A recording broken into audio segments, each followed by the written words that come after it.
आजमगढ़ लोकसभा उपचुनाव भारतीय जनता पार्टी और समाजवादी पार्टी के बीच और बहुजन समाज पार्टी के बीच भी प्रतिष्ठा का प्रश्न और कांटे की लड़ाई है। समाजवादी पार्टी ने नामांकन के आखिरी दिन समाजवादी पार्टी के ही कद्दावर नेता और मुलायम सिंह परिवार से आने वाले पूर्व सांसद धर्मेंद्र यादव को आजमगढ़ लोकसभा सीट से लड़ाने का फैसला किया।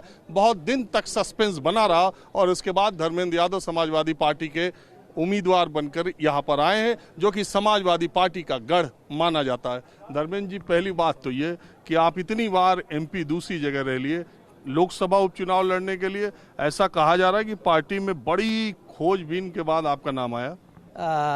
देखिए, ये आजमगढ़ की पार्टी और समाजवादी पार्टी की लीडरशिप का फैसला है और मैं समझता हूँ हमारे नौजवान साथी सुनील आनंद जी को पार्टी ने चुना था, लेकिन कुछ ऐसी बातें थीं जिससे कहीं ना कहीं इस बात का भय था कि उनका पर्चा निरस्त किया जा सकता है, जिसकी वजह से पार्टी को फैसला के तौर पे उन्होंने मुझे चुना। पार्टी की लीडरशिप ने, आदरणीय राष्ट्रीय अध्यक्ष जी ने, हमारे आजमगढ़ के सभी सम्मानित नेताओं ने, जो मैं समझता हूँ शायद उत्तर प्रदेश में इतनी सीनियर लीडरशिप किसी जिले के पास नहीं होगी जो आजमगढ़ में समाजवादी पार्टी के पास है।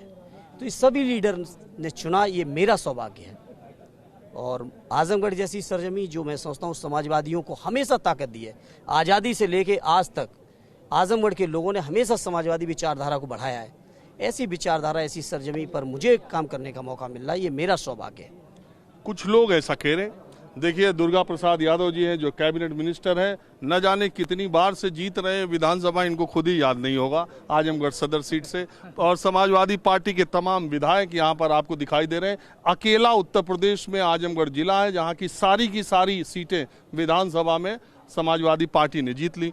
कुछ लोग ये कह रहे थे कि अगर मुलायम सिंह फैमिली से कैंडिडेट नहीं आएगा तो आजमगढ़ के जो कद्दावर समाजवादी पार्टी के नेता हैं उनकी गुटबंदी आपस में सामने आ जाएगी और पार्टी के लिए बड़ा नुकसान। नहीं, ऐसा कुछ नहीं है। विधानसभा के चुनाव के परिणाम आपके सामने है, उससे पहले लोकसभा, उससे पहले भी विधानसभा आजमगढ़ समाजवादियों का है। मैंने आपसे कहा, ये मेरा सौभाग्य है कि मुझे आजमगढ़ के लोगों के बीच आने का मौका दिया पार्टी लीडरशिप ने, यहाँ के नेताओं ने। ये मेरा सौभाग्य है। आजमगढ़ तो समाजवादियों का था, जिस पर साइकिल का निशान होगा वो स्वाभाविक तौर पर यहाँ के लोगों के दिलों में, यहाँ के लोगों के रग रग में समाजवादी विचारधारा है। और यही परिणाम है कि लगातार हर चुनाव में, आप किसी भी चुनाव को उदाहरण ले लीजिए, हर चुनाव में समाजवादी पार्टी को विशेष ताकत इस इलाके से मिली है। लेकिन धर्मेंद्र जी, कुछ लोग ये भी कह रहे हैं कि तलवार की धार पर आपको आजमगढ़ की लोकसभा उपचुनाव में लड़ाया गया है। और ये लड़ाई क्योंकि अखिलेश यादव पिछला चुनाव यहाँ से जीते थे तो सपा बसपा गठबंधन था, बसपा का उम्मीदवार नहीं था। निरहुआ 2.5 लाख वोटों से, निरहुआ जिनको बीजेपी ने टिकट दिया वो 2.5 लाख वोटों से हारे थे। उसके पिछले चुनाव में यही गुड्डू जमाली बीएसपी से जब लड़े थे तो 2.5 लाख वोट वो खुद पाए थे। 2.5 लाख माइनस कर दीजिए तो लड़ाई तो बड़ी तगड़ी है। आप पुराने इतिहास की बात कर रहे हैं। 2022 को रिकॉर्ड उठाइए, लेटेस्ट रिकॉर्ड उठाइए। 2022 में जिस पार्टी की आप बात कर रहे हैं उस पार्टी की क्या स्थिति थी। जहां तक यहां का सवाल है, मैं समझता हूं समाजवादी पार्टी के लिए इस क्षेत्र के लोगों ने कभी चुनौती पेश ही नहीं की है। इस क्षेत्र के लोगों ने हमेशा समाजवादी धारा को, विचारधारा को बढ़ाया है। और आप तो खुद आजमगढ़ से रहने वाले हैं, आप जानते हैं आजमगढ़ के इतिहास को। तो मैं यहाँ का रहने वाला हूँ इसीलिए अच्छे तरीके से।